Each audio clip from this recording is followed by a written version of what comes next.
haddii aad ku haminaysay inaad samaysatid media social ah sida YouTube ama Facebook laakiin aad ka walwalsan tahay sidaad u samaysan lahayd muuqaaladaada hadda ayaa timi meeshii saxda ahayd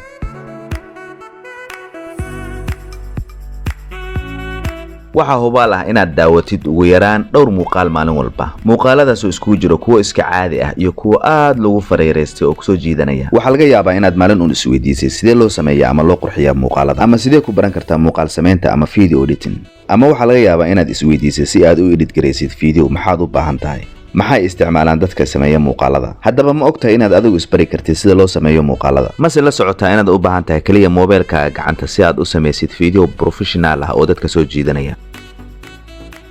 videoga hadda daawanaysid dhammaantiis bilow ilaa dhammaad waxa ku sameeyay programka KineMaster oo ah kan telefoonka lagu isticmaalo xataa codka hadda dhageysanaysid waxaan ku duubay programka KineMaster oo aan casharkiisii ugu horeysay maanta qaadanayno marka inta aan casharka guda galin waxaan ka codsanayaa inaad marka hore soo degsatid programka KineMaster hadba telefoonka isticmaashid storekiisa ayaa kala soo degaysa adigoo sidaan u qoraya KineMaster ama haddii kale linkiga programka laga soo degsado mar walba waxay soo dhigayaa descriptionka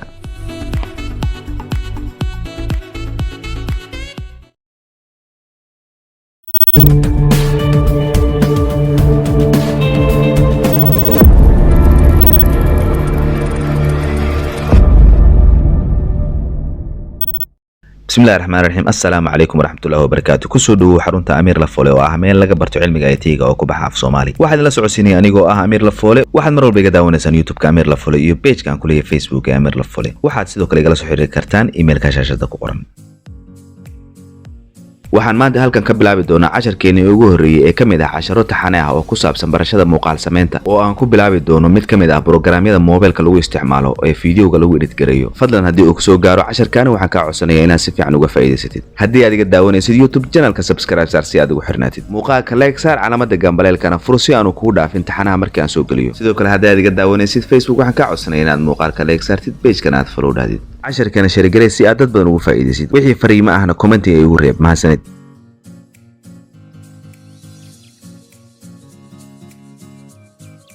programka KineMaster markii aad la soo degto waxaad imanaysaa meeshan casharkan maadaama uu yahay casharkii koowaad waxaan faham guud ka qaadanaynaa programka KineMaster iyo qaabka uu shaqeeyo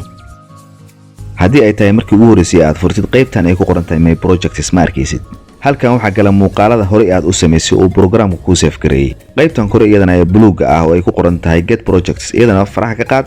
ha isku taaban waa online qaybtan hoose iyadana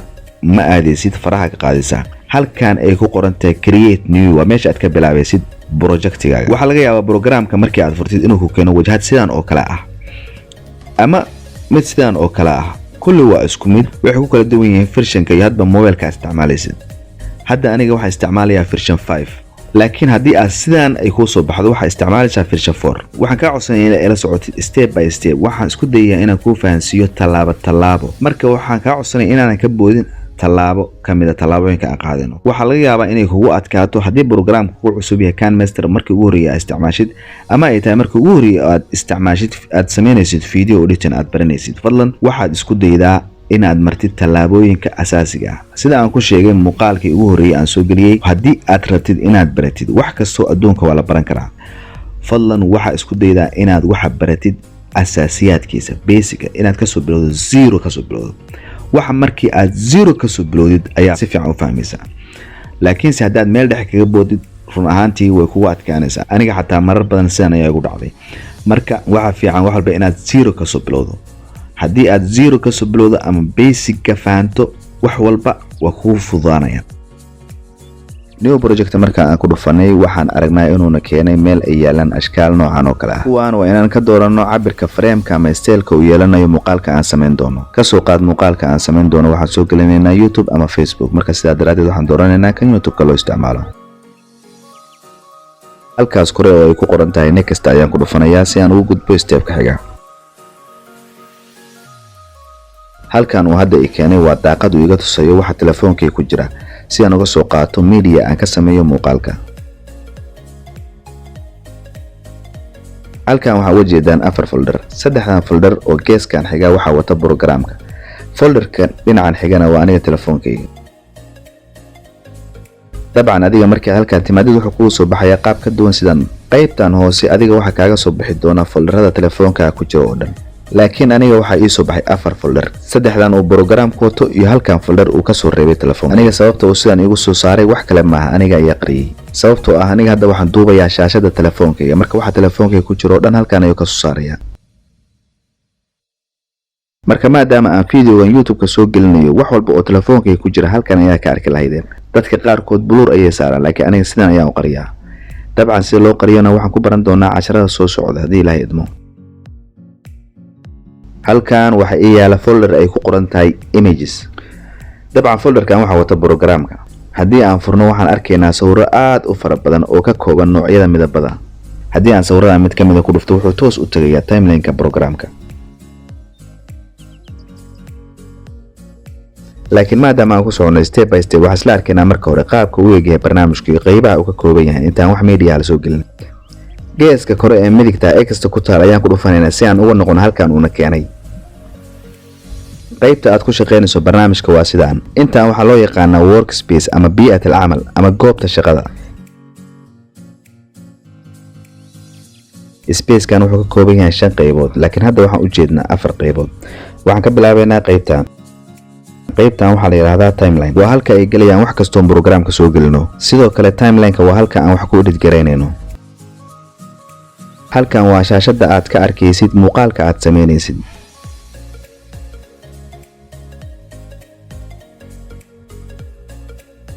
qaybtan midigta ee qaabka circle-ka u samaysan waa import waa halka wax laga soo geliyo darbigan bidixda isagana waxyaabo badan ayaa ku jira laakiin waxa ugu muhiimsan meesha wax laga dhileedo iyo meesha wax laga koobiyo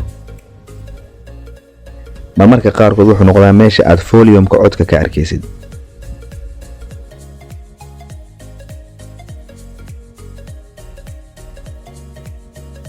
projectiga markii aad dhamaysatay hadii aad rabto inaad save garaysid waxa ka save garaysanaysaa calaamadan corner-ka midigtaaga muuqata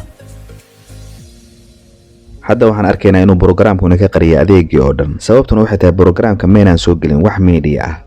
laakiin wax walba waxay shidmayaan markii aan sawir soo gelin markii aan media soo gelino ayay waxaan oo dhan inoo shidmayaan media waxa laga soo geliyaa halkaan ay ku qoran tahay media qaybtan hadda media ku qoran tahay waxa laga soo geliyaa media background-ka ah media wuxuu noqon karaa sawir wuxuu noqon karaa muuqaal halkaan dhexe ee midabka guduudan leh hadii aan taabto wuxuu toos u duubayaa kaamirada telefoonkayga hadda waxaan galeynaa talaabada xigta oo ah inaan media soo gelino waxaan tagayaa folderka uu programku wato ee ku jiraan sawirada midabada ah waxaan ka soo qaadanayaa sawir si aan uga dhigto background-ka runtii barnaamijkan KineMaster waa barnaamij aad qani u ah barnaamijkan toolskiisu aad ayay u kooban yihiin haddana imkaaniyaadkiisu aad ayay u badan yihiin halkan waa qaybta editka waa meesha aad wax ka edit gareynaysay media halkan ku yaala markii aad rabtid inaad edit gareysid optionkiisa halkan ayuu kaga soo baxaya daaqadan aad ku jirtid adigoo aan ka bixin ayaad wax walba dhamaysanaysaa badanaa programada kale hadii aad rabtid option gaar ah waxay kugu furayaan daaqado kale daaqadahaas fara badan oo laga yaabo qofka bilowga inuu ku jahwareero laakiin barnaamijkan KineMaster waa mid u design gareysan inuu qof walba fahmo runaantii waa program aad u fudud adiga kaliya waxaad isku daysaa inaad marka hore baratid asaasiyaadka hadda sawir ayaa halkan inoo yaal maadaama waxa aan ku shaqeynayno ay tahay touch screen wixii aad taabatid macnaheedu waxa weeye waa select gareysay waa sida muuska computerka kale markii aad click siisid macnaha wixii aad click siisay waa dooratay sidoo kale halkan touch screen-ka waa la mid marka aad wax edit gareynaysid wixii aad taabatid macnaheedu waxa waa select gareysay marka hadda sawirka markii aan select gareynay waxa inoo soo baxay optionkiisa programka oo dhan hadda wuxuu ku mashquulsan yahay sawirkan inta uu sawirkan ii dooran yahay meel walba oo aan taabto waxay saameyn ku yeelanaysaa sawirkan halkan waa meesha wax laga dhileedo laakiin waxa ii soo baxaysaa markii aan wax doorto hadda sawirkan ayaa ii dooran sawirkan iyadoo ii dooran yahay hadii aan taabto meesha wax laga dhileedo boom hadda sawirku waa tagay meeshan waxa ku soo noqotay meel faaruq ah laakiin hadii aan rabno inaan sawirkii soo celino waxaan tagaynaa meesha media ah si aan markale u soo doorano sawir maya halkan darbigan soo eeg waxa arkaysaa calaamadan sidaan ah badanaa hadii aragtid calaamadan macnaheedu waxay ka tarjumaysaa undo oo macnaheedu tahay ha sameyn undo hadaa dhahno macnaha wuxuu meesha ka saaray actionkii ugu dambeeyay aan sameynay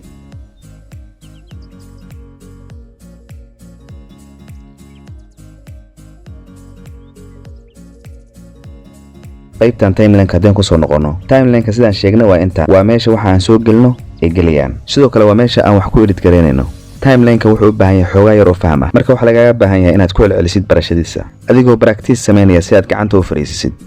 sawirka halkan inoo yaalay background-ka waa kan shaashada inuu ka muuqanaya hadeer. diilintan guudan ee mar walba bartamaha ka maraysa timeline-ka sidaan u jeedno waxay mar walba dhacdaa bartamaha timeline-ka. diilintan shaqadii qabato haddaan idiin soo koobo anigoo aan idinku dheerayna ama idinla gelin waxyaabo kaloo mucaqad ah, haddaan idiin soo koobo ama idin siiyo qaacido yar oo aad ku fahantaan diilintan shaqadeeda. diilintan waxay tilmaamtaa waxa ay dul taagan tahay waa waxa markaa shaashada maraya iyo isla markaa ay marayaan. si kale haddaan idinku dhigo wixii diilinta xaggan ka ah waa sekinada ama daqiiqadaha fiidiyowga la dhaafay, waxa dhinaca midig xigana waa waxa soo socda ee fiidiyowga weli aan la gaarin. diilintu meesha ay taagan tahayna waa waxa isla markaa shaashada maraya. waxaan idinka codsanaya haddaad intaas fahmi weydaan inaad ku ceshataan.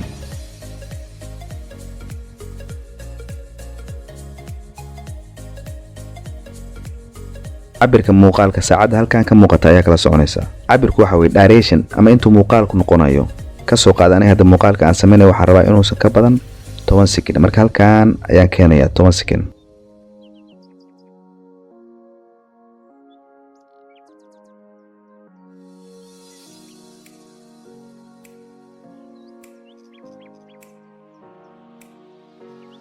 hadda background-ka aniga waxay ah sawirka wuxuu ku fiican yahay waa la jeedi karaa unlimit meesha rabtid gaarsiinaysa. fiidiyowga hadda rabto uu yahay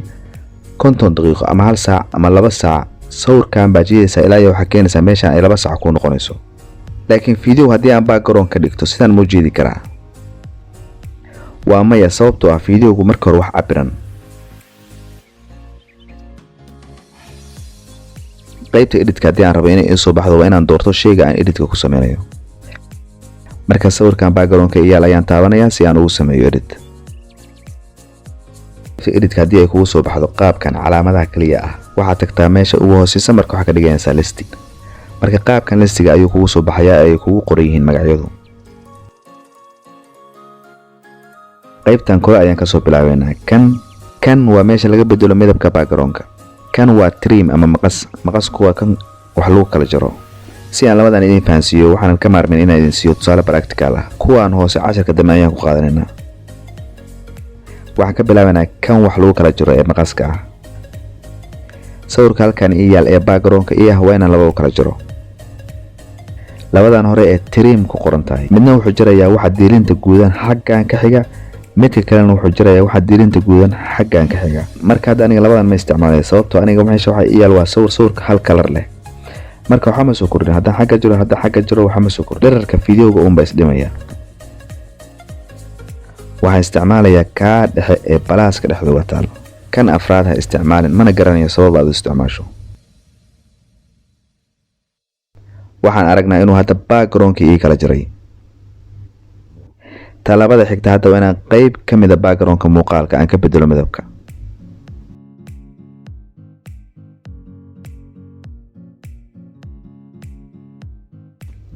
laakiin waxaan ku xasuusinayaa qaybta colorka halkan laga bedelayo waxa wata wixii ka dambeeyay version 4. hadda aniga version-ka isticmaalay waa version 5. waxyaabaha aan aadka ula dhacay version-kan lagu soo daray waxa kamid ah iyadana qaybtan oo ah replace waxa weeye inaa wixii aad soo gelisay isagoo halkan ku yaal aad ku soo bedelan kartid wax kale. wuxuu qaadanayaa shakliga wixii aad ku soo bedeshay. haddii uu edit gareysnaa editka uu qaadanayaa.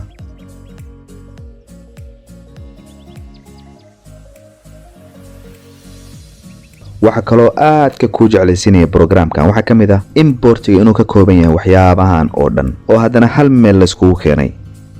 media kan background-ka laga soo geliyay waa tin soo isticmaal oo aan ka soo gelinay sawirka hadda muuqaalka inuu ka samaysan. halkan waxa laga soo geliyaa layerska haddii aragto inaad fahamtid waa wax kasta oo muuqaalka ka soo baxa oo aan ahayn background, yacni wax kasta oo muuqaalka ka soo muuqda marka laga reebo background-ka. layerka wuxuu noqon karaa sawir, wuxuu noqon karaa muuqaal, wuxuu noqon karaa qoraal,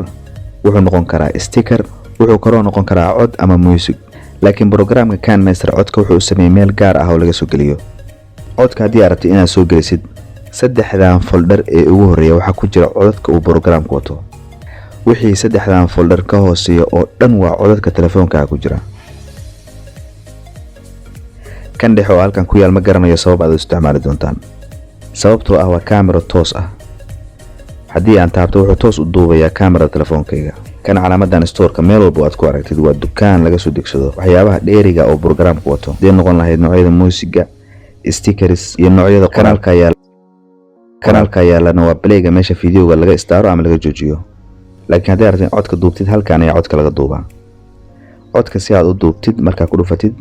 waxaad dhahaysaa start. ugu dambeyntiina muuqaalka marka aad dhameysatid meesha aad ka save gareynaysid waa halkaan cornerka kore ku taal.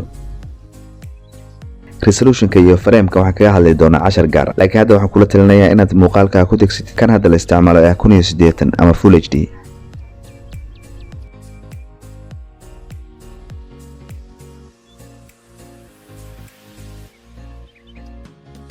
casharada soo socda waxaan kaga hadli doonaa sida layerska loo soo geliyo iyo sida loo isticmaalo